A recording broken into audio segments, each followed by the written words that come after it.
Bojo and hello, I'm James and I'll be your host for this season of the Everyday Forum podcast, an original Stratfest at Home podcast showcasing a sampling of the thought-provoking discussions from the Stratford Festival's 2025 Meighen Forum, the festival within the festival designed to enhance and contextualize the performances in the main Stratford Festival season.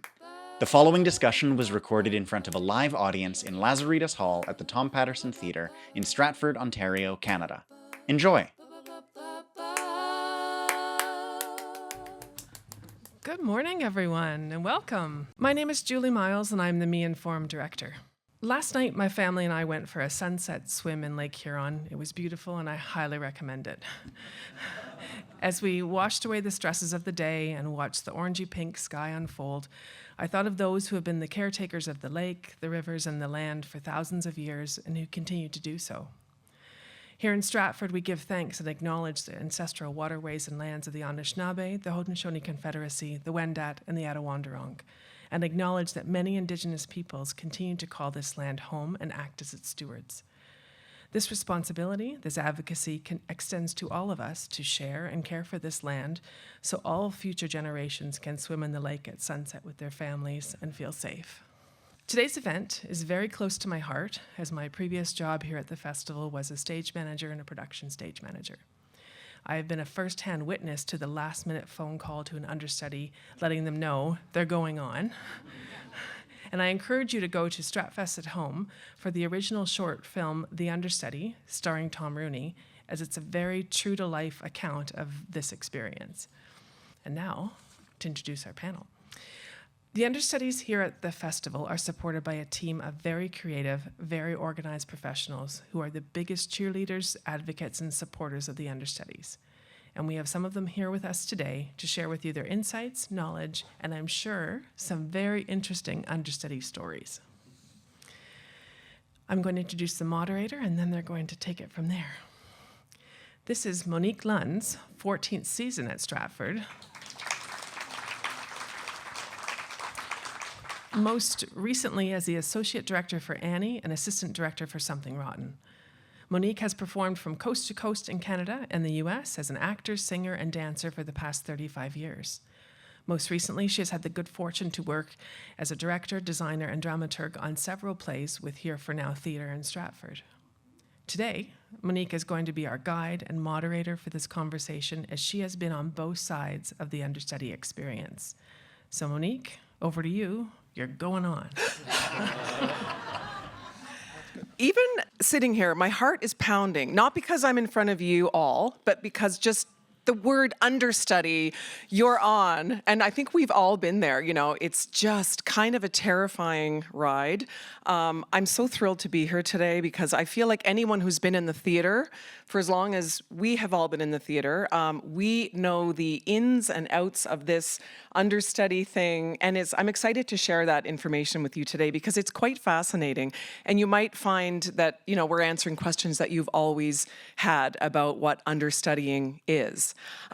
So yeah, I'm just absolutely delighted to be here with this esteemed panel. And so we'll just introduce ourselves. They'll introduce themselves, and then we'll get started with some ins and outs of the understudy world. So, Max, over to you. Hi, my name is Max Wilson. I'm a stage manager.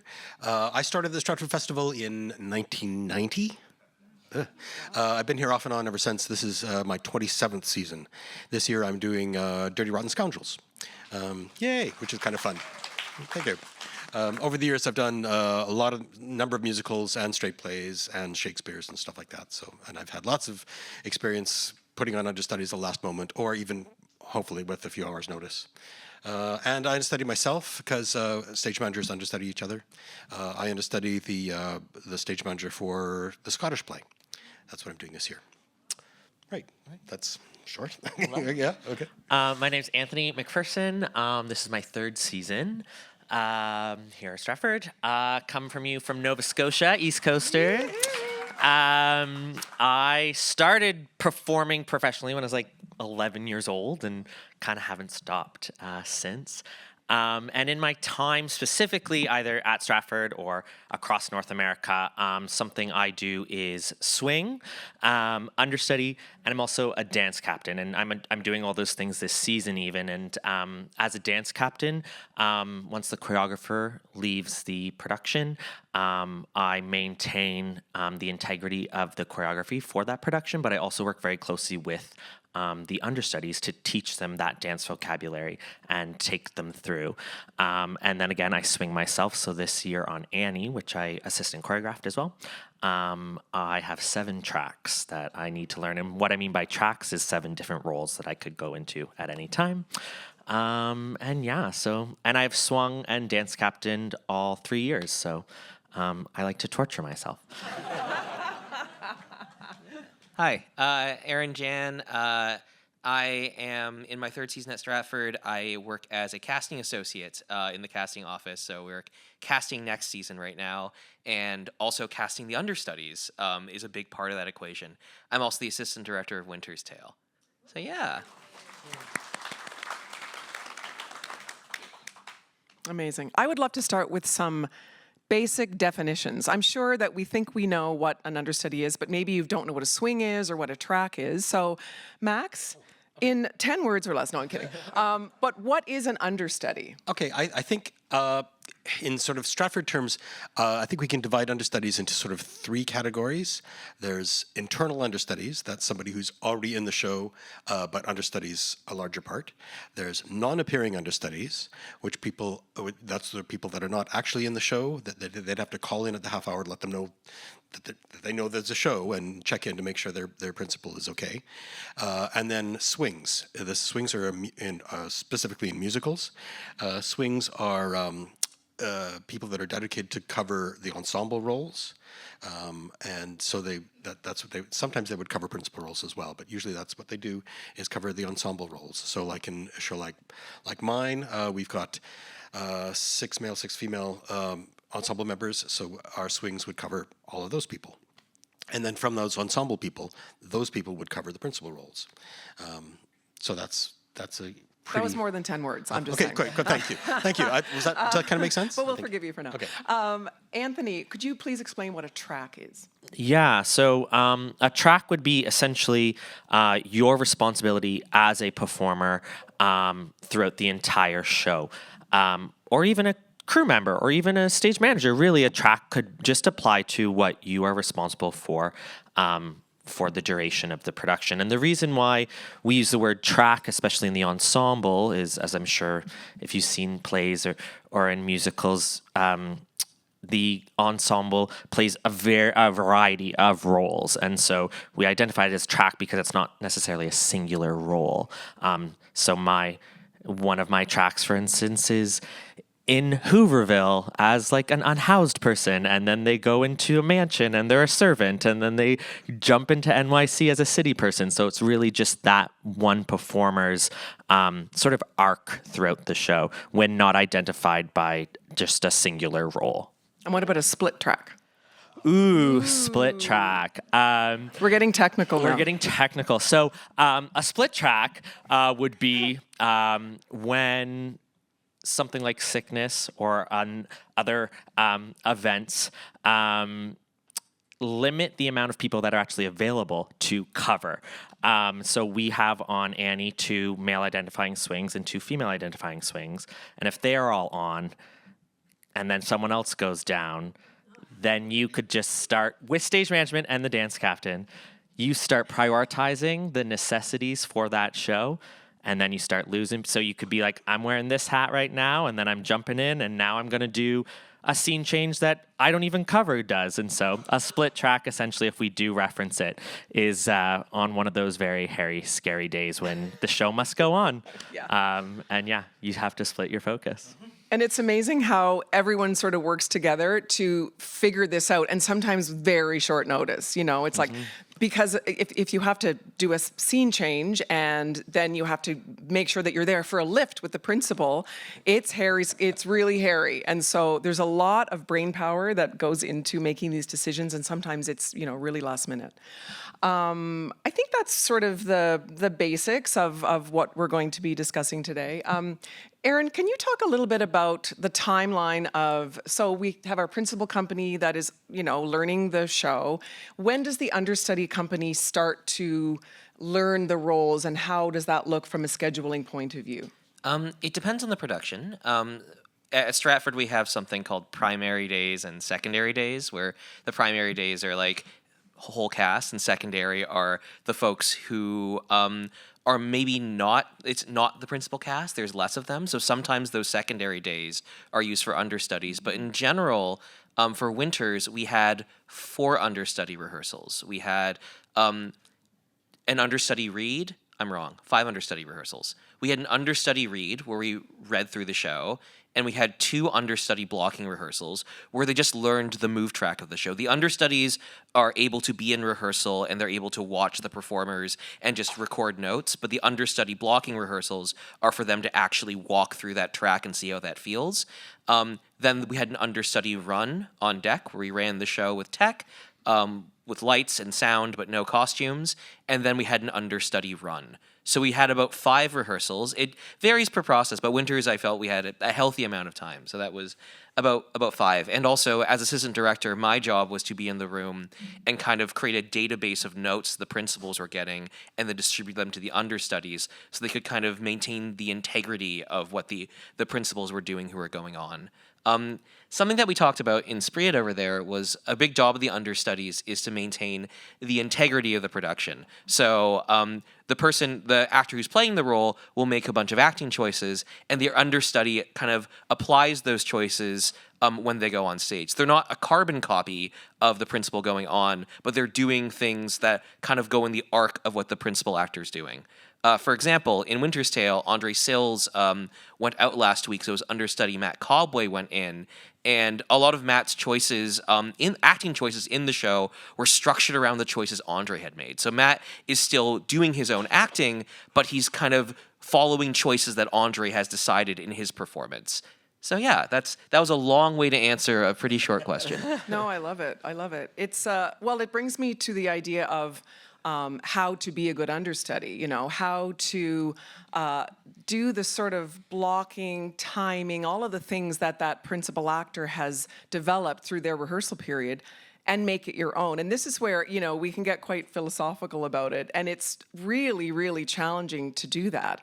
But you can sort of tell if someone's out there sort of, and it's not, they have no ownership of the role. You as an audience member will really pick up on that. And it's one of the hardest things to do, is to invest and create that character for yourself using the framework of someone else's performance. But I also think there's some ease to that because it's been done for you. You're not sort of making these choices which can be agonizing. As an actor, you're like, I could do this, but I could do that. It's like, this is what you are doing. But it's very challenging. What about you, Anthony? I know you've understudied. For instance, Anthony was our understudy for Nigel Bottom in Something Rotten last year and went on a number of times. Mm-hmm. How did you find that process of going on for that understudy and making it your own? Aside from, I apply it to swinging and understudying both. First thing I always do is I prioritize what I need to do to keep the show going and to keep everyone safe. I think that's always a huge thing. And then in terms of a comedy, it's a comedy so specific like Something Rotten, it was difficult to have liberties too. So that rhythm was there. I guess where I was able to infuse it with myself was I don't think I ever made a conscious effort to be like, this is what I'm going to do differently. Mm-hmm. I think in using the framework and working with the team and watching Henry's beautiful performance day in and day out, I just naturally was going to bring myself. So I don't know if it was ever honestly a conscious effort that I applied or ever really do. I think that makes a good understudy. He's not thinking about his own, so what would I do, what stamp would I put? You're kind of there to save the day at the end, at the end of it. And if you can manage to have some fun. I just always go back to what's most important for the show. That anchors me. And if I ever feel like it doesn't, or it doesn't feel right. So that's always sort of the what grounds me back to maybe an instance where it's like, oh, I could do this, or is just like, no, what's in the best interest of the show. There was recently some understudies that went on in Winter's Tale, and you had a little bit of a domino. Can you speak about that? Our lovely director, Anthony Timolino, made the lovely choice to have everyone in Winter's Tale speak. So everyone has lines, which is great. And then understudies go on, and you're like, wait, what? This one Lord track has 5 Lords speaking. So in Winter's Tale, the Lords are just kind of written as Lord. And one Lord in the script, I guess when Shakespeare's company did it, would just do all these Lord lines. In our production, there's 5 or 6 Lords who have different positions in this Roman hierarchy Anthony's created. So mostly for the male identifying performers, when Andre went out, we have something called a domino, where all these understudies start going on and shifting. So Matt Cobway is kind of in this amorphous lord group as a very specific lord. Matt Cobway goes up to play Polixenes, who's, if you've seen Winter's Tale, he's the king of Bohemia. So now there is a hole where the jailer exists, where the justice of the peace exists, and where the first gentleman exists. So then performers have to fill those holes. And then, though, the performers that fill those holes were formerly lords. So then other performers are shuffled into those holes. So our lovely stage manager, Judy Farthing, has a lot of danger scenario documents. If someone goes out, people assume all these different roles. And it's very exciting. My friend Marissa plays Perdita in the show, and she mentioned during part 1 in Winter's Tale, which is in Sicilia, you would look up and you'd see someone new on stage, and you were like, oh, okay. And I think that speaks to the strength of our company, and the strength of this company is that everyone was able to fill those roles so easily.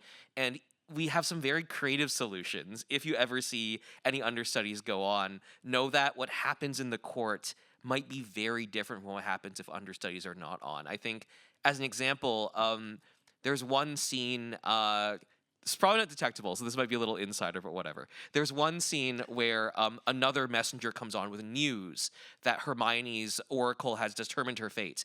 And that understudy, I believe, had been in the jailer track, so he was out. So a solution that we had devised as a company was that a messenger comes on in that version, whispers in another lord's ears, and gives news. That messenger does not exist in any version of the show with no understudies. And that was a creative version we decided to keep the integrity of news coming on so that actor could still give the news while still doing his other track. So Winters has a fun little domino, and there's other shows this season with dominoes. I also think a fun fact this season is, I could be wrong here, but I think out of the shows that have opened, 7 out of 8 have had understudies or swings go on, which is really exciting. And I don't know, it shows the machine's really working. No, speaking of dominoes, Max and I worked on Spamalot together in 2023, and it never happened. But I believe if King Arthur went out, I think 4 people went on, because of the way that it shifted and who understudied who. So if one person goes out, 4 people went in. Luckily, Johnny never did. Yeah.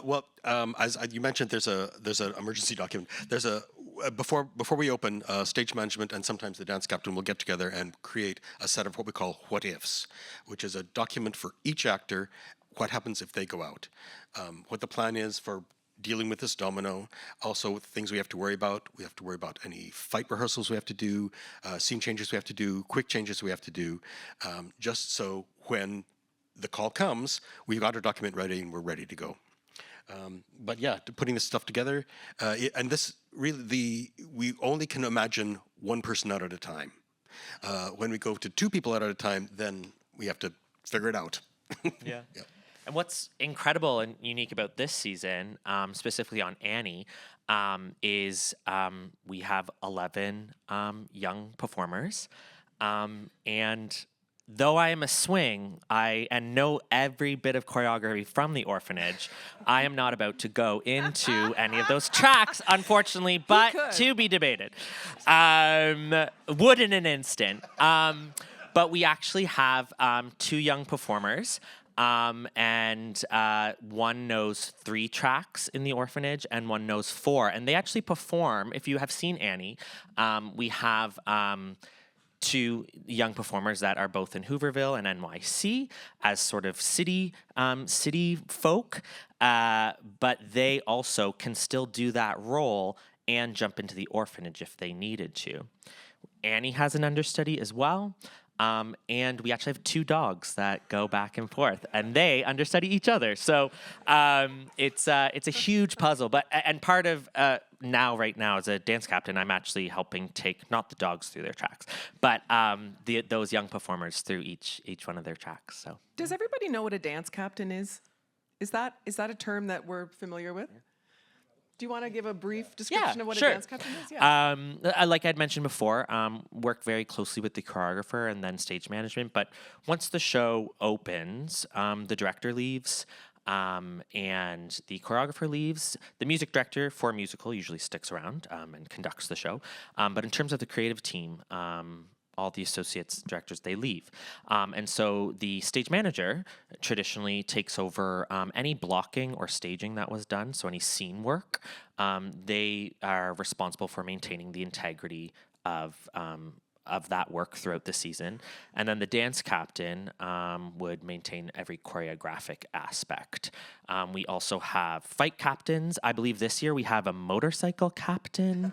The list is amazing this year. It's backstage, but I've never seen that before. I've seen many different types of captains, but motorcycle captain is one.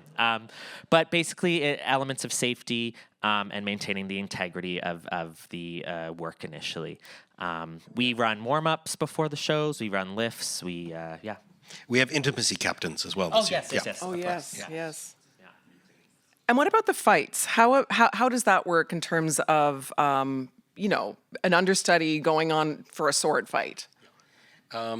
Yeah, that's tricky. I've done some really big fight shows. I did Three Musketeers a number of years ago, and that was huge.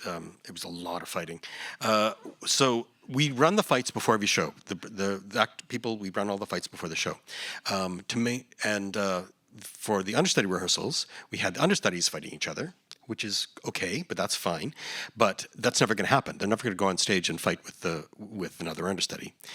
So what we try and do is usually once a week, we'd have the understudies show up to the fight warm-up, and they'd be able to fight against the principals. So they would at least have some chance to do that.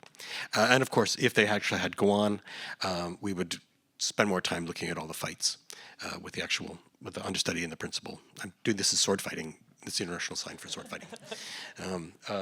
And yeah, that's kind of what we do. Because of course, for me, the sword fighting takes priority over the acting because you've got to keep people safe. Because it's swords; they're pointy bits of metal. It's interesting too, just, in the rep system. I've done a lot of commercial theater where, we're doing one show 8 times a week. And so there's covers and understudies within that company. At the Stratford Festival, I don't know, there's probably, how many actors? Over 100, somewhere in there? Yeah. So every single actor in every single production has a cover. So when you come to Stratford as an actor, you're going to be covering someone. It's just the culture here. And I think it creates a really interesting company sort of collaborative feel. There's a humility involved in that. There's also an incredible amount of growth that happens when you understudy because you did not get that process in the room. What you have to do is step into it with full commitment and full confidence without having had that process. And that is one of the sort of most interesting parts of it for me. And I feel that it really helps performers in all sorts of ways. I think it helps auditioning. I think you have to control your nerves. You have to imagine being on the festival stage and stepping into a principal role. A Shakespeare, I'm looking at Sean Arbuckle because I know that you've been in huge roles and you've understudied huge roles. And sometimes you only do it twice a week, right? So that's another thing in terms of maintaining these roles, maintaining the language when you're not doing it yourself 8 times a week. Does anybody want to speak about sort of being thrown on for a lead in a Shakespeare, for instance? Oh, geez. Well, I want to speak about something before then. I'm just throwing facts at you all. So I think for 2 of our shows this season, an actor has become ill in the process. So an understudy stepped on for the rehearsal process to kind of continue that journey and then relay all the information back to that principal when they got better from being sick. So I think that's another wonderful gift of it too, and it kind of adds to that ensemble feel, right? It's like, yes, the principal's making the choices in the track, but your understudy is also there to like jump in when like you're not able to do things, and also it becomes this lovely symbiotic relationship. And I know when understudies go on, it's kind of a party. Because it's like, oh my gosh, someone's going on. Let's figure out how to get you through. And then when you leave, it's like an adrenaline rush. It's like, wow, I did that. I did that with 5 days of rehearsal I did 4 months ago, because it's the end of the season. People are sick. Someone's out. Someone fell down a flight of stairs, and I have to finish this run. I know. This isn't my story, but Anthony tells this story for the Scottish play. The last time they did it, the lead went out, I believe, and I think. I could be wrong. I think his understudy went out. So another performer had to step in who was just ready to go. Jamie Mack he was ready to go. He was in the ensemble, and he drove the show to the end. So Was he with book, or did he know it? he knew it. How did he know it? He's amazing. He has a near photographic memory. I've worked with him several times. It's fantastic. So I think that's my contribution to that. It's like, and I think also when understudies go on, the stage manager phones them and asks, "What do you need?" And they can tell them what they need. It could be, I need to run this section, or I want to look at the tape, or I want to walk through this tricky section of blocking, or I want to do this dance a bunch of times because I don't really know. So it's like, even though it's a little nerve-wracking when you get that call, there's so many support systems that have been built through the festival that I feel it's like, even though it's scary, it's kind of a scary party. Yeah, it's a scary party. And the company becomes this lift for that performer that's being thrown on. They're like the current, and the performers in the canoe, and they still have to, get it going. But there's such an incredible support, and everybody rallies to make sure that person feels really supported. So sometimes, for unforeseen reasons, a performer might have to leave a show. Does that guarantee that the understudy will get that role? Anybody want to weigh in? No, not necessarily. And a huge reason why it is, it's not that the understudy is not deserving or even considered, but generally they're so valuable in what they're already doing, and know as an understudy, but also what they're contributing in the show already, that it benefits everyone really to bring someone else in. Sometimes it works, but not in every case, and especially in the puzzle that is repertory theater like Stratford. I feel like it's an easier. I don't know, Max. Maybe Yeah, it is. I think it's the more responsible thing to do is to bring in somebody else, to maintain the artistic structure of the show. The understudy was contracted to do their role plus the understudy, so it's better to keep them there. And also because then you have to bring in somebody else anyway to do that role. It's just easier just to bring in somebody else than for costuming and stuff like that. You don't have to do too much. That helps.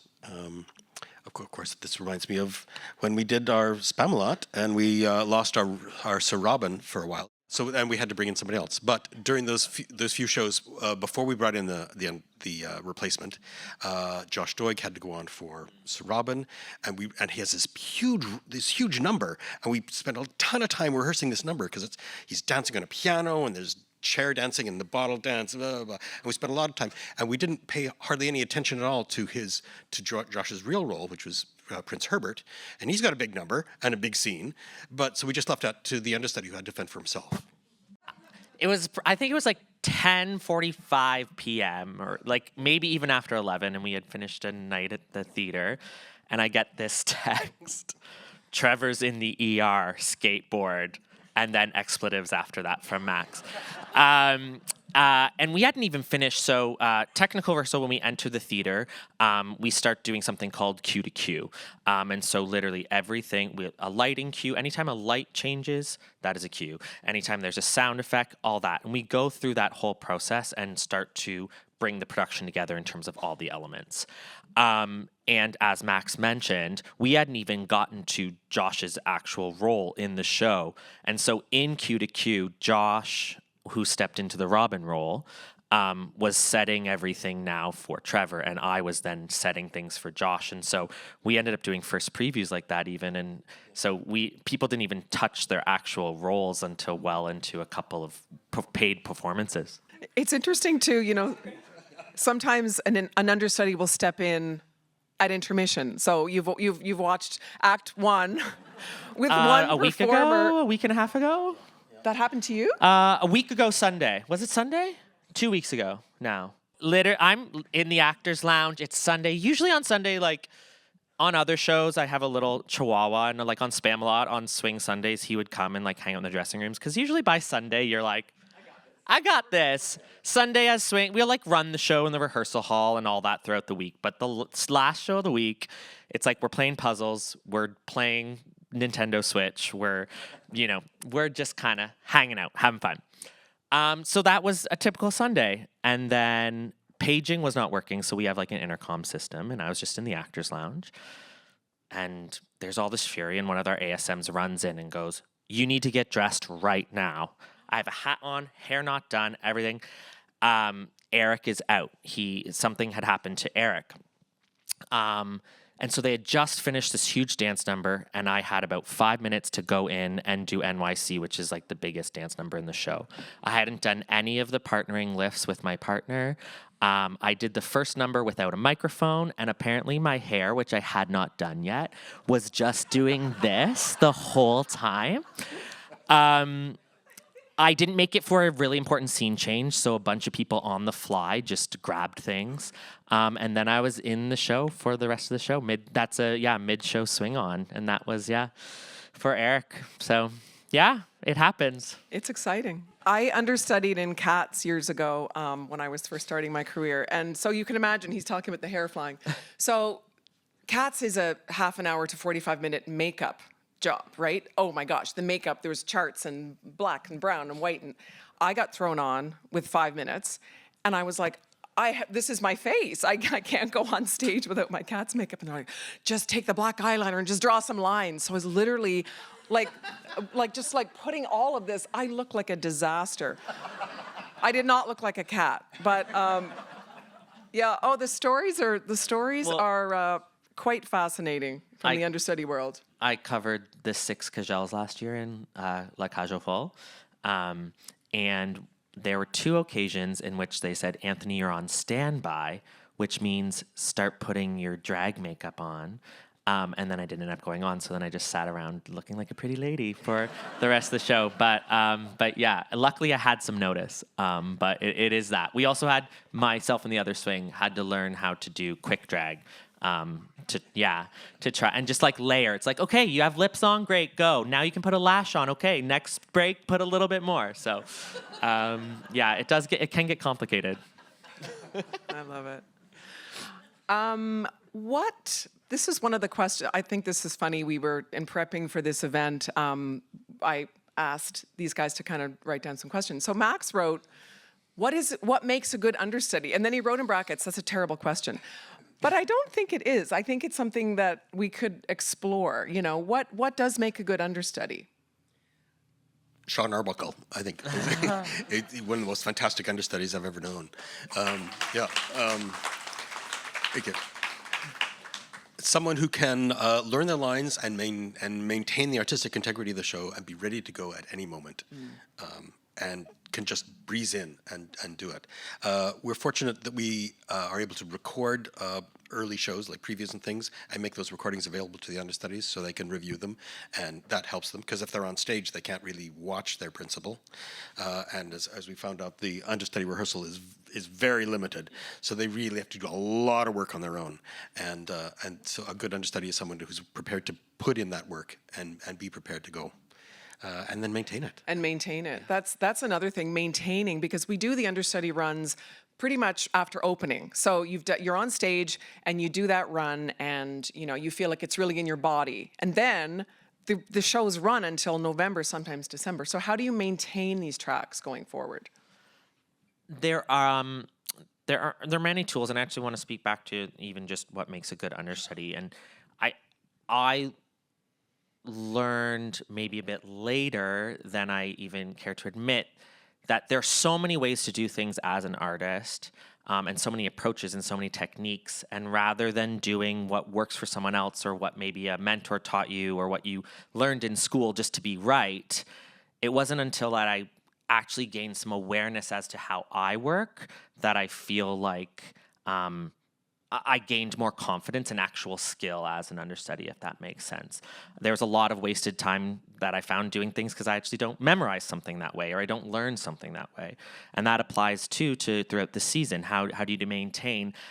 There's a lot of ownership that you have to take of yourself, but you also have to know how you work best. I mean, there obviously are also tools. There's the understudy line run that Aaron spoke about, and then the rehearsals. And there's a scheduled second understudy line run in about September. So there are also resources. You're not left to your own devices. But it's really just, I know people that don't need to run it every day, and they're fine and they can jump in and it's in. But then if you know that you're that person that needs to do that, you need to, I guess, take that accountability on yourself. And like I said, us swings on Annie, at least we have access to a rehearsal hall and we can hear the show, and we'll just do it along to the show as much as we can. Yeah, but What do you think, Aaron? What makes a good understudy? I think someone who's egoless. I think that's what makes a really good understudy. Because you're there to serve the story, you're there to serve the work that's been already built, and you're there because of a belief in the vision in the story. So I think like a lack of ego and also a hunger for like, I don't know, a hunger to like keep learning and growing something that you don't necessarily rehearse. Because a lot of it is you're alone in your room with all of these lines or video, and you just have to maintain it. So I think there's a discipline, there's an egolessness, but there's also like a faith in the story that you're telling, and also a faith that you have your own process to tackle a note. For example, in Winter's Tale, there are sections of the show, I don't want to say they're unblocked, because that's not true. Unblocked as in they're not, the movement pattern is not set, but our director has kind of given performers free reign as long as they hit a certain point during it. So in those sections, when we rehearse the understudies, our understudy for Paulina, Yana McIntosh, has this incredible scene at the end of part 1 where she just reams out the king. And it was really important for Yana to not set that movement pattern. She hits the same approximate marks every time now, so maybe it is set. But for her own impulses and for her own actor's process, that pattern is not set. She might push him one day. She might walk away one day. She might sit around one day. She might not take his hand at the end. And it tells a different story every night, but the acting beats are always similar. So in Maria Varkratsis, her understudy did it. We knew Maria also had free reign. There were marks she had to hit, and it's Maria's own artistry that kind of fills that track. So it's being able to run with the limited direction and time that you have, and having an egoless way of looking at that material, of not being like, oh, I don't have enough time. Not saying anyone here is like that, but just knowing that like it's your discipline and your belief in what you're doing that makes a really good understudy. And also in the casting department, we love that because it's we call them my boss Ari Weinberg. My joke is I'm employed to laugh at his jokes, but I love Ari. I love Ari so much, and Ari describes them as unicorns because they are folks who do that thankless job of rehearsing something and maybe never going on, but they maintain that engine, and they're kind of the backbone of this place. Because as we talked about, it's a long season, and sickness happens in waves. People get tired, shows get extended, and sometimes people don't have a lot in the tank. Sometimes people get sick, things go around. So the understudies, I think, keep this place alive, and I think it takes an egoless, generous, really rigorous performer to be able to tackle that in often thankless work that may never reach the deck. But just knowing that if that principle doesn't go on, the show will still be fine. I think that's so beautiful, the way you just expressed that. And I think you're absolutely right. I think the people that get understudies and feel, they feel frustrated and they don't want to work on it, it'll be a slog and it'll be a difficult thing to maintain. If you look at it as an opportunity to learn a new role that you may never get the glory of going on, but it's the process of working on that keeps your knives in your toolbox sharp. It keeps you engaged, and it's just an opportunity to speak. If you're lucky, and we're in a beautiful repertory theater with incredible language at our disposal, to speak beautiful text, even if you only get to do it in the understudy run or, with your friends. Sometimes people will also kind of branch off and say, hey guys, let's run act one. We're understudying in a play. Let's grab a bottle of wine and let's do a line run. Like I've been there. It makes it a little bit more fun, Yeah, and just working makes you better. I think that's the big thing about any pursuit in any field, but especially in the arts. I see this in the casting table all the time. The more you work, the more you're able to like harness that engine and get stronger and stronger and stronger. And like, sure, you might go on once or twice, but the fact that like you have a Hamlet in your engine, you have a Hannigan in your engine, you have an Autolycus in your engine, you have a Hideo in your engine, and that the fact that you have that like that being inside of you means that you're still working, and that like actor animal is being fed, and it's like going to the gym. You're still working out, and that body is still maintained. Yeah. So there is a maximum level or a maximum amount of covers or understudies that you can be given contractually. Do you know what that is, Max? Maybe. It's a lot. It is. I think over the course of the season, a person can cover, I want to say 11 roles. So if they're in 3 shows, they can do, whatever that math is, like 3.5 each. Maybe it's different for swings. I think swings can only do 10, but I may be wrong. Okay. It depends. It is 11, but it's 11 including whatever your role would be well in the show. Role, yeah. Like I'm a non-performer. Like my only track this season is a swing, so I could do 11 tracks. I only have 7, but it would be it's 11 including your part. Yeah. And sometimes that gets tricky in the straight plays when we don't have non-appearing understudies, where you'll be asked to cover the Third Lord, the Gravedigger, the Second Servant, and so that's 3 things you're trying to cover, and then your other show you get another 3 or 4 things. So when it comes to your late opener, if you're doing a late opener, you're maybe full of tracks. So then it gets harder to actually get that understudy. So that's something that, as a stage manager, we sort of keep an eye on. We track that, so to try and make sure that people still have room in their track list to do understudies in the late opener.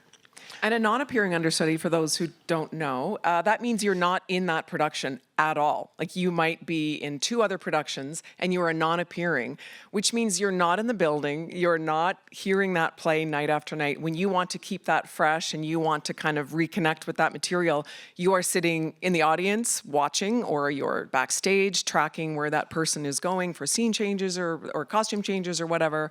But that is a whole other ball of wax that's very challenging to keep that up because you're not in the building. When you're understudying, and we have what's called like a monitor backstage, so we hear the play. So in the dressing room, you can hear the lines, and it sort of like trickles down, and you're sort of living it every time you do the show, or you can go and watch. We have a little peephole backstage at the Festival Theatre. You can actually see, and you can check in with that performance, but you can't do that when you're not appearing. It's very, very challenging. I've been there. Very challenging. What else? What else do we have on our... Oh, yeah, so stage management understudies. Ooh, Sure. This is fun. Okay. We do stage manage. We do understudy each other. Now, in the actual run of a show, the job of the stage manager is to sit in our booth, usually way at the back of the theater, have my script or score in front of me, and all the lighting changes and scene changes are all cued by me. In Dirty Rotten Scoundrels, there's a lot, because all the lighting is very specific. There's a lot of snapping and bumps and everything, so I have to be on my game all the time. I understudy the stage manager for the Scottish play. If you've seen that, it's a huge technical spectacle as well, with stuff moving on, motorcycles and hotels moving around for some reason. Yeah, it's true. And a boat and a guy being drowned and stuff like that. So that's my job. I've sat with that stage manager to see how he does it. I have access to his book. He does it a different way than most humans do. So I've had to build my own book, and it's very, very specific and takes a lot of effort. I mean, maybe not quite as much as learning Hamlet, but a stage manager probably says about as much as Hamlet does over the course of an evening. So there's it's hard, and then that's for me as a stage manager. My assistants also understudy each other. My assistant on Rotten Scoundrels also understudies people backstage for both Anne of Green Gables and the Scottish play. So once we're open, we do spend a lot of time hanging out with the other show to try and figure out what's going on there. So just in case we need to do it, we do, and then it happens. And it actually extends to every department. Every musician, every wig attendant, every crew person, every dresser. There's a swing, a cover, or someone coming in what we do and doing it cold. But there's always it again. The show must go on is very real, and understudies and swings apply to every single department. That's very true. The puzzle is, now that I'm sitting here like sort of deep diving myself, I'm realizing how many moving parts exist in a repertory theater company. Like, it's kind of crazy. And sometimes you can get very focused on what you're doing and not realize that every single track is covered, everything. On Annie, we have the sound mixer. Well, on musicals, he sits at the back and he's putting microphones on and off. Every time someone speaks a line, their mic is on and then it's off. So that is an incredible technical feat to get that perfect. And the reason we do that is because, you know, the music is playing at such a pitch that if the human voice was unamplified, our ear would not be able to, you know, hear that unamplified voice. So we have to amplify in a very real, organic way the dialogue in the middle of the songs.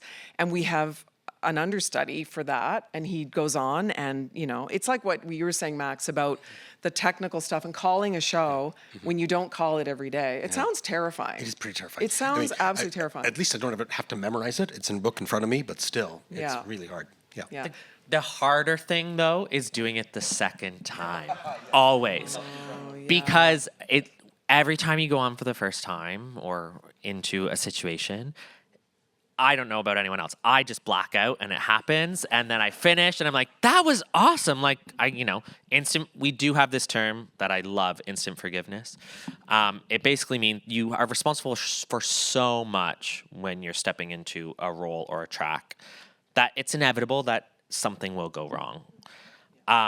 But just like in life, you can't carry that with you and let it take you down, because it's going to distract you from what you need to do next. So it's not only a good tool or sort of philosophy for on stage, but I also like to apply it to life, that like instant forgiveness. You have to be kind to yourself, because you have to be in a positive and focused mindset to continue on and consider maybe not getting the next thing wrong. But the second time, you now have an awareness, and you're kind of like, it went so well last time, but you're kind of more alert. And so the second time is it's the worst. Yeah. And then by the third time, it's fun. But you're harder on yourself the second time, because you feel that, you know, the first one is you got a bit of a free ride in a way, because people think, wow, you've never done this. That's amazing. And then they're like, you've done it. So you should be perfect. Or that's what you put that on yourself. Yeah. Well, it's like the first time it's kind of getting like a participation ribbon, like no matter what. Do you know what I mean? Like it's like, there will be very successful things about it, but it's kind of just that thing of like, you did it. Now, again, that second time, there's expectations from yourself, from others, and again, just that awareness of, or like, oh, that was a fluke, or that was really lucky that worked out, and then the second time, it's like, was it luck, or do I actually know what I'm doing? I love that. So, but yeah. Aaron, what is something that surprised you about working with the understudies in Winter's Tale? Because you sat beside Anthony watching him direct the principals, and then you stepped in to work with the understudies. What did you enjoy about it, and did anything surprise you about it? Kristen Pellerin is the understudy for Hermione, and she just showed up ready to go. Like, we were in this room doing the read, and we were all weeping. I just remember sitting there in that room, and Sarah Topham, who's our Hermione in the show, incredible actor, incredible. Kristen, incredible. They're very different Hermiones. And they're both really wonderful, but just like I remember just watching Kristen do it and just being like, I'm watching a different play, and it's still the same play, but like I don't know, just we'd been with the show for so long at that point. It just helped me understand more of the play. When this understudy, who had not had a single rehearsal at that point, came in off book, did that trial speech, and the 12 of us in the room were just sitting there and we were all crying, and it was like, whoa. And yeah, again, nothing to take away from what Sarah is doing. Sarah is phenomenal. She's so good in the show, but I think just like that level of readiness shocked me. I was like, you're ready to go. Oh my gosh, we could put you on right now. And Kristen has gone not as Hermione, but on her other track, she also covers 2 other tracks. She covers Dorcas and Mopsa. So with a very different, almost kind of like a musical theater. We have like a 40-minute like musical theater section in our show. Very peculiar, but it's there and it's great. Yeah. And Kristen's been thrown into that, I think, 3 times now. But I think I'll think about that probably forever. Just how she was like ready to go. I also remember in that understudy run, like when Maria, who I already talked about, covers Paulina, she just got up when we're sitting around the table, she got up and she did the show. And we were just watching her like lay into every actor on stage in this hall. Right over there with tables. She was like, I'm not going to sit down. And it was like, I'm watching like a pro work. Like I don't know. I've read about Maria Verkatzis from like Ken Gass's days at Factory Theater in Toronto. I've seen her in Mamma Mia. Like I was just like, oh my God, I'm watching this like acting legend do an understudy track. Like I don't know. I still get chills thinking about it. Like the way our understudies were prepared, I think. But like emotionally prepared. They weren't marking. They were doing the show in this hall in April with tables and chairs. Yeah, that was my surprise. Yeah, that's amazing.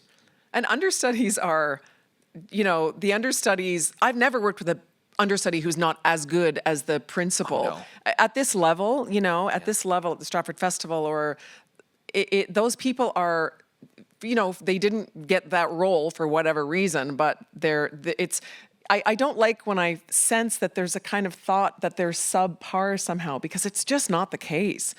It's never the case in a place like this. These are some good questions already. Very good questions. This is my favorite part, is hearing from you, because this is not the world that you presumably live in your careers. I don't know. I'm sure some of you do. I love this question here. Do understudies ever need to go on stage with a script in hand?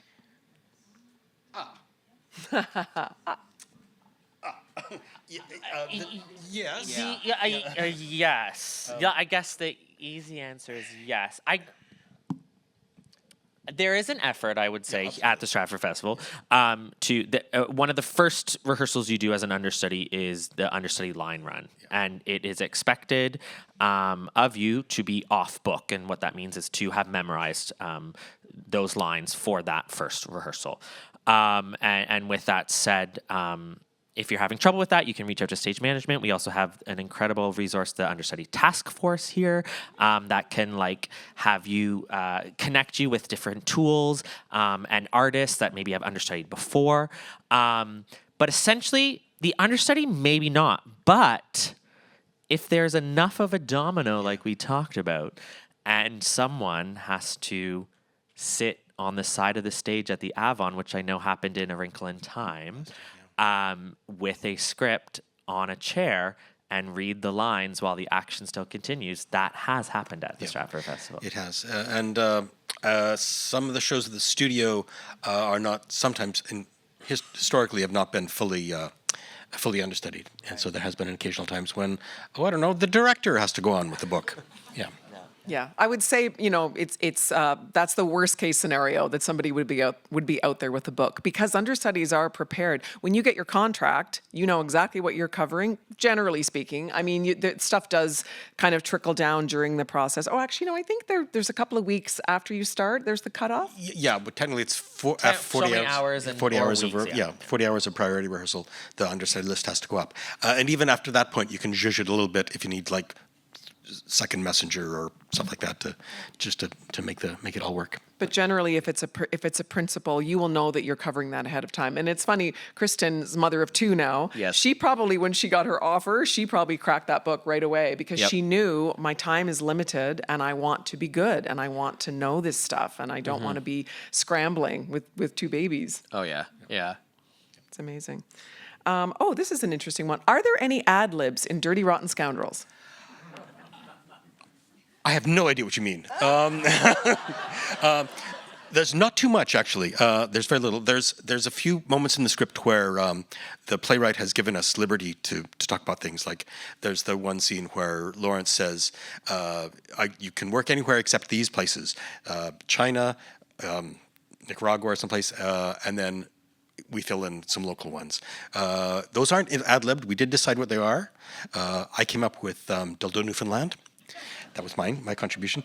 We changed a couple of other lines as well, but in terms of like full-on ad-libs like we saw in Spamalot 2 years ago, not so much. Yeah, okay. We were word perfect. I don't. I did. This one's for you, Anthony. What is the hardest part of being a swing? There's a lot of really hard things. No, I think back to Aaron had brought this up about Understudies as well, is learning for the first time how thankless of a job it is. And just being okay with kind of having this experience where you don't maybe always feel fully a part of the company or a part of what's happening. I can go to work. I mean, I'm quite present at work, but you could show up and really not in. I don't know. It can feel isolating. That's no one's intent. That's not how it is. That's just kind of in rehearsal. We can be up on our feet, but essentially we sit at a table for, 2.5 months.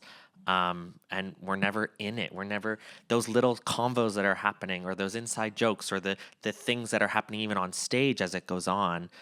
You're just separate from. And so and then also when you do go in and it happens and everyone's like, yay, you saved the day. And then you just kind of go because the audience might not really know and everyone's just happy that it happened and it can kind of just be, yeah. So I think I have swung for many, many years. And I love it. And it's always complemented with, I'm usually like a dance captain as part of that. So that helps. But I think for people that are doing it for the first time, they don't realize that can be an element of it. And hard for people who, when it's their first season and they haven't been, I think what's nice is if you can have a journey with Stratford where 1 year, say you're in 2 shows and you're in that ensemble and you're in that company and you're a part of it. And then the next year, maybe you'll get offered to swing in 1 show, but you know those people. You've been on stage with those people. I think that's easier. I worked with a woman once who she came to the festival in her first season and she was in a late opener where she had a role, but her whole first part of the season, she was a non-appearing understudy. And I know that was really tough for her because she never really felt a part of it and she would show up and kind of watch. It was her first season. She hadn't been on stage with those people. She hadn't been in dressing rooms with those people to kind of forge those relationships and feel really a part of it. So it's definitely challenging. Yeah. And a lot of people go into this industry I think with the intent of being on stage, and then it's something that actually takes you like as in terms of a performer, and so I think some people also consider swinging for the first time, do it, and then realize that amount of time off stage is just not for them. Right. For 8 months or more. Yeah. What's the most exciting part about being a swing? Well, I get a costume for like every single track, so like my wardrobe rack is amazing. But honestly, like, yeah, totally. It's so challenging. Exciting for me is that it keeps me engaged for the entire season. I mean, we are here till the beginning of November, and what's exciting for me is that again, I'm constantly working. I'm constantly growing and expanding the muscle that is what I do, and it pushes me in a way. And it's exciting because I learned things about myself that I didn't even think I was capable of. But now I'm kind of, this is someone's special skill, and now we're putting in the show, and now you have to cover it and you have to learn it for the first time.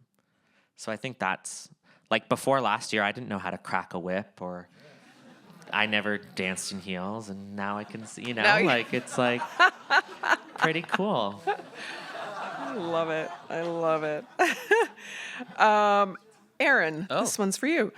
Are there actors at the festival that do not cover other roles? And if so, is there a set criteria for this to occur? Yes. Sometimes in the casting office, we talk about, like, when we meet with the director, when we find out what the principals are, we call it protecting your principals, where it's like that actor will always be yours, no matter what happens. We called it a Cadillac track too, right? Where you have like you're in one show and that's it. Because that show's very demanding vocally. Like, I think about Rent a few years ago. A lot of those that's a really vocally demanding show. Andrea didn't cover anyone. Andrea was not in another show. She was only on Rent because Mimi's a hard sing, right? Roger's a hard sing. So I think it's protecting people. That's kind of why not everyone understudies. Also, the more you understudy, it might mean you're in other rooms as well, and that takes the time away from the director using them. We work in Stratford, we work in repertory, which means we're rehearsing a bunch of shows at the same time, and performers cascade into other shows. So if someone's on a single Cadillac track, they're not rehearsing another show, which means that when you have those secondary rehearsal days, you can use them all the time. And certain shows with certain roles that are like very complex, you might really need that. Like, what's a Cadillac track this year? Johnny Goad has one, right? Yeah. Can you talk to that? Yeah. Johnny is just doing our show, which is really great. Now, of course, he's actually doing some other things. He's doing Words of War, which is a forum thing. Yeah, so he's been rehearsing that. But that's kind of great because it is a pretty huge role for him. So and he just comes in and does that, which is, and actually all three of my principals, both Liam and Shakura, are just on that one track, which was great. Which meant, because most of the scenes are just them, so it meant that we were able to make great use of our secondary time. So when we did our big primary days, we could do the big silly numbers. And do the finer stuff with the principals in the secondary days. And also, like, when we're building those this is more of a casting thing, but why not? When we're kind of building those tracks, it's a question of, like, how much brain space does this performer have to do something else? Mm-hmm. Like, for example, Carolyn Toll, who plays Anna Green Gables, she has an understudy, a non-appearing understudy, as a gossip in Sense and Sensibility. And it's the gossip track is actually very big, so I don't know why we did that to her, but maybe it was a good thing. But in regards to that, we knew that because of the size of Anne of Green Gables, it was really important that Carolyn be in Kat's room as much as possible, which is why we gave her an NPU in her track. But also knowing that we needed someone to cover one of the gossips as well, and based on Carolyn's comedic skill set, that made sense. Mm-hmm. So it's also like, when we look at that from a casting perspective, it's how many things can a performer fit into their brain, especially if they're like holding weight in another show. That's something that's more of a season planning thing, but that's something that like we consider from the casting office as well. Mm-hmm, mm-hmm. And Laura Condlin, for instance, as Miss Hannigan and Annie, she's just doing Miss Hannigan because of all the children involved, and we knew that there'd be just some extra rehearsals needed to get those kids. A lot of them had never really performed in musicals before. Some of them are 9 years old, so there was a huge growth journey with those kids. And we thought, let's just have Laura available anytime we need her, because we'll always have the kids. They're only in Annie as well. And so that was, from a planning standpoint, it made a lot of sense to just have her available to work with the kids. And frankly, most of the actors in Annie are, like, Dan is doing a single track, as is Jen Ryder Shaw. Yeah. So, that's just sort of logistics and making sure that those kids are really well supported. Okay, Max, this is for you. As a stage manager, have you ever gone on stage as an understudy? Professionally, no. I did before I joined Equity. Yeah, there was a couple of times where I had to go on. I've done a few things, like have to go on for scene changes and stuff, but I've never had to actually go on and say a line. I would if I had to. What about the scene changes? Were they crazy? No, that's not bad. Just moving a chair and setting a table and stuff like that. So it's not that awful. But it's important. It's funny. Every little you might not think of this when you're watching a show, but every little chair, every little table, if that gets left on stage, and someone doesn't strike that or remove that from the stage, that's a huge domino. Suddenly we're in a new set. What's that chair still doing there from the from that other house across the street? Like it can be kind of bad. So those little things need to be covered as well. Oh, someone said, love this forum. Thank you. That's very nice. I like this one. Oh, I love this one. I love this question. Have you ever lost sleep thinking about a role that you need to step into to fill in?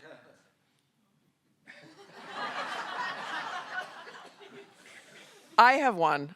I did Lord of the Rings, this role, Galadriel, and I had just had my daughter, and my voice really changed after I gave birth. I went from a belter to a soprano. Something happened to my voice, completely changed. They cast me as an understudy in the belter role and not the soprano role. And I was really struggling with this vocally. And I had a child who was like 9 months old, and I used to wake up at 4 a.m. and I would go into the basement, and if I knew I had to go on for this role, and I would start singing. At 4 a.m, I lost so much sleep over that. And I finally actually went up to them and I said, I'm cast in the wrong understudy. Can I switch back to my original understudy that you had me in, which I can do in my sleep? It was a lilting soprano. I never stressed about that. And they said, of course. And then so they switched my understudy to the one that I was more suited for vocally, and then I was fine. But I've heard stories of people absolutely stressing for whatever reason, whether it is a vocal part that you just find very challenging, or maybe working with an actor. It could be like, I just can't work with that person. Every time I get thrown on there with them, I feel deeply uncomfortable, or there's a whole range of reasons why you might really stress. But it's not fun. So yeah, people do lose sleep. Do you have one? Yeah. Not one specifically, but it reminds me of our director and choreographer, Donna Fior, often says, and whether it's while we're building the show, especially for the dancers, or the swings, dancers are essentially athletes. I'm sure you come to the show as well, especially in Donna's show. There are always huge tricks and big elements that have an element of maybe danger, or maybe you can do once, but repeating that throughout an entire season. She always says, if you are sitting in your dressing room and it's the 5-minute call and you're still stressing about that one thing, it's not worth it for the show. No, it's great. I love it. But if you are every day and it's September still, and you're about to go on, and your mind is more focused on whether or not that's going to happen, she said, we can change it. And so that it just made me think of that no thing is worth it when it's that level of stress or anxiety, because you're there having to replicate it, week in, week out. So yeah. And sometimes, just forgetting lines. I mean, that when you're an understudy, and sometimes older actors, start to just feel a little more stress and anxiety keeping all of these lines, and you're nodding, just imagining it, right? It's really, yeah, I get very stressed thinking and talking about understudying because it is very stressful. I mean, we talk about the great parts of it. It's exciting, and people are wonderful and they'll support you. But it's actually if I'm being honest, it is an incredibly stressful thing. You have to really do some work on yourself to be kind to yourself, and to do everything you can do to forgive yourself and work as hard as you can, but also have that. Just have that forgiveness, because it's not easy. You're doing something that you're not habitually doing. You don't have the muscle memory of it, and it's tough. Yeah. Yeah, and we not every production, but for swing, when we there's myself and my colleague Jarrett, who's the other male identifying swing. There's essentially 8 male tracks, but we do kind of like a primary, secondary. Now we have to cover them all, but essentially I'm more fit for certain things in terms of my skill set, and so he is. So when and if someone has to go on, we kind of know who would step in, And in terms of my secondaries, and it's been the case on other shows, those are the ones I stress about because maybe they feel a little less close to my skill set, or I feel more maybe vulnerable doing them. I still have to cover it, but those are the ones that always make that's what stresses me out or I lose sleep on, is actually the ones that just feel a little out of my reach, but that I still know I have to do. This is an interesting one. Someone said, I've heard the term standby with reference to Broadway. Can you explain how a standby differs from an understudy? Yeah, standby is a definition in the CTA, our rule book, that we don't really use here in Stratford. My understanding is, I think on Broadway, a standby is someone who understudies the role, but is guaranteed a certain number of performances. They are going to go on. Usually it's like a Sunday matinee or school matinees or something like that the actual principal doesn't want to do. That's my understanding of what a standby is. And a standby also might, in many cases, I know specifically Wicked, like the Elphaba will be told, like, we don't know if the main principal Elphaba will do this whole entire show. So the standby will actually start being ready and be literally on standby at the theater to go on. Whereas an understudy, it's kind of unpredictable. A standby that is their one responsibility, and they will, in many cases, be notified and almost be in costume in some cases and be standing by. Oh, this is interesting. Do some people make a career of being an understudy? Probably not of their own free will. volition, yeah. I mean, I hope not. I don't know. That's a really interesting question. Yeah. Like a whole career. Probably not. I mean, That's what they want. Once it is recognized that you might be well equipped as an understudy, it's definitely supported. Like it definitely benefit. I don't know if it's a choice. I think people can maybe fall into understudy. Yeah, but no, I think that's true. I think if you have a good attitude and you don't mind doing it and you show up to work, say if you're playing a small role in one show and you're offered an understudy in another show, and then you are good at it and you enjoy it and you work really hard and you don't seem to have, some people, their personalities would be more suited to understudying than others, and so I think it might play into. But I don't think you'll ever just be an understudy here anyway, because there's this big casting puzzle, so you'd have to do something. Yeah. And also, like, some people appreciate those seasons where they don't do so much, right? Because they might have just had a kid, maybe they're moving, maybe they're doing a lot of other things, and there's something, I don't know, kind of nice about having, like, oh, I have a salary job this year here for 8 months, which is rare in Canada, to be able to actually have a salary as an actor. That's, like, highly unusual, and this is one of the few places in Canada that you can have that. So yeah, I think for some folks, they don't mind it too, understudying for a whole season, where they might be non-performing in one show and then covering a really small track, and then they have 3 lines in one show, and they're okay with that because big things are happening in their lives, and they're still able to be at the festival, but also, like, there's huge life things going on. So yeah, I don't think it's always a resentful thing. Because, especially if you understudy for multiple seasons, because we all have lives outside of this. There are things going on. There's things we can't predict. So yeah, I think there are some seasons where some folks, a lot of folks don't mind it because life moves. Yeah. I think it's more true to that. A swing would be more true for a swing to make a career out of being a swing versus an understudy necessarily. I have a lot of friends in the States that's exclusively what they do and they love. Yeah. Wow. Yep. How do understudies navigate intimacy direction? That's a really good question. I would say that, the principal receives a lot of time. The principals with an intimacy director, we have a fantastic staff of intimacy people. That's what they've trained to do. And so the same things that are put in place are also integrated in that understudy process. So that person who understudies will get the same care and the same time and the same, because it's choreography. I mean, a kiss a kiss nowadays is choreographed. There's a, how long are we holding that kiss? And it's great. That's been a fantastic advance in theatrical, doing theatrical work in my book, in my opinion. And so all of that stuff gets taught and rehearsed with those understudies. And I think it's really good. Yeah, I did kiss Olivia last year as Nigel when she's playing Portia.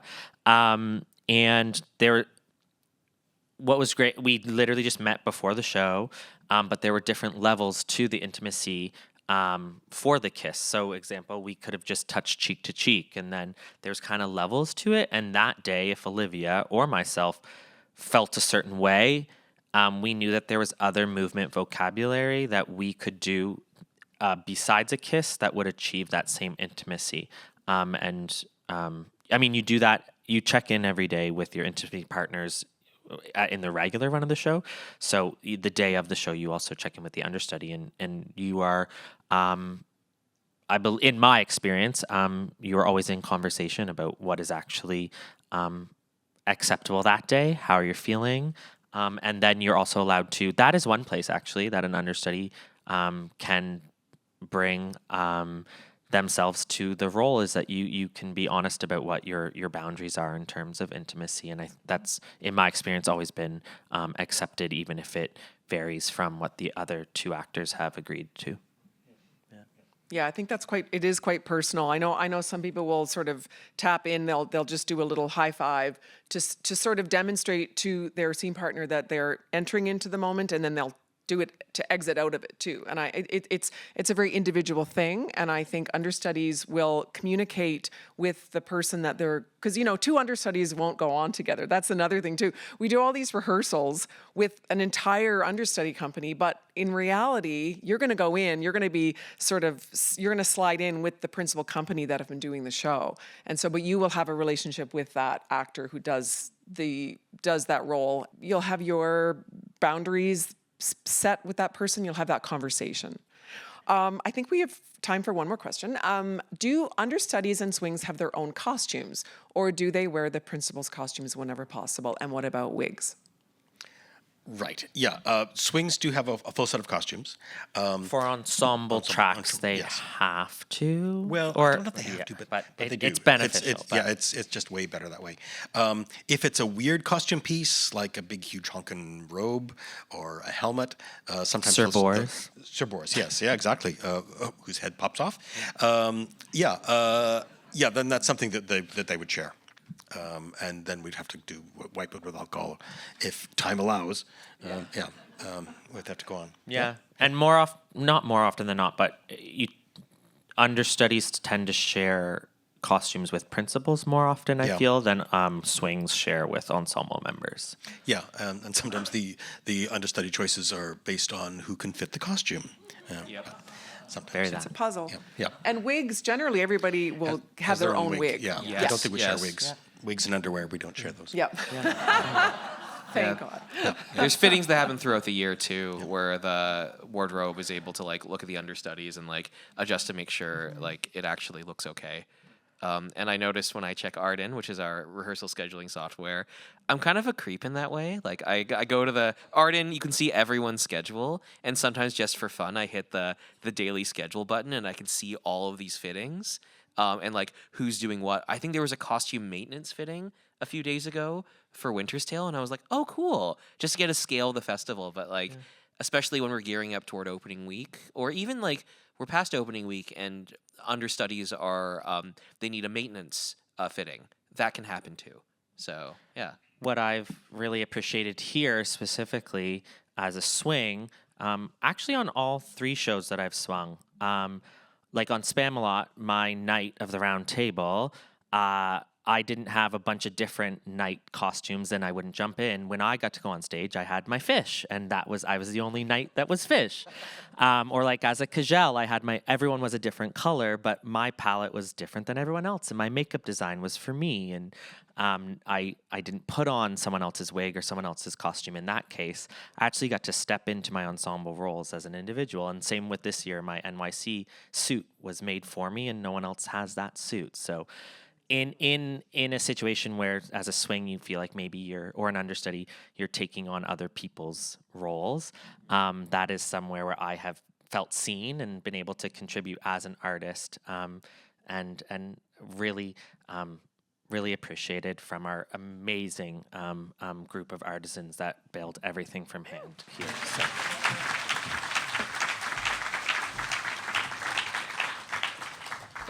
Before we started, I was telling these guys a little story. I won't get into the whole part of it, but at one point when I was backstage, we had to peel a sweaty costume off of one person and who was going out because their ankle went over, and put it on another person and say you're going on, and it wasn't good. When Max referred to alcohol, it's not like we're pouring rum on people. We use vodka. Vodka is an amazing. I use it on my kids, like hockey equipment and stuff. I thought that was going somewhere else. No, yeah. Yeah, it's funny when your 15-year-old says, "Can I have the vodka?" But it's a great kind of sprayer it really, what's the word? Deodorizes stuff, and it's really good. Yeah, anyhow. So, yeah, there you go. So thank you so much for all your great stories today. That was so amazing, and for sharing with us. And if you want to get a real kind of glimpse into what it's like to go on as an understudy, there's these cards which are promoting our Stratfest at Home, and it's a short film, but it's a great film. And Tom Rooney is at the park, and he gets the call that he's got to go on, and it's pretty amazing. And Maria Vakratsis is in it too. She's great, yeah. So we have lots more events at the Forum this summer. We're just getting started, so check out our website and see if you can come back again. We'd love to have you. Thank you again to our panel. Thank you for coming. Stay cool out there today, and have a great day in Stratford. Thank you for listening. Be sure to subscribe to keep up with the lively conversations and original performances on the Stratford Festival streaming service, Stratfest at Home. And for making it this far in the episode, enjoy 1 month for free. Visit stratfestathome.ca and enter code FREEMONTH. It takes you, our listeners, to make this possible. It also takes the support of our dear collaborators. Support for the Meighen Forum is generously provided by Kelly and Michael Meighen and the TR Meighen Family Foundation. Original score for the Everyday Forum podcast was provided by Hilary Adams. Production support is provided by the film production and distribution team at the Stratford Festival. That is coordinator Vilma Mancini and director Jenna McGaw. The Meighen Forum team is producing assistant Renata Hansen, associate coordinator James Hyatt, manager Gregory McLaughlin, and director Julie Miles. Special thanks to Mike Duncan, Greg Doherty, and Harper Charlton. Finally, thanks to artistic director Anthony Cimolino and executive director Anita Gaffney. From here in Stratford, Ontario, on the land of the Neutrals and the Anishinaabe, see you next time. Ba Ma Pi.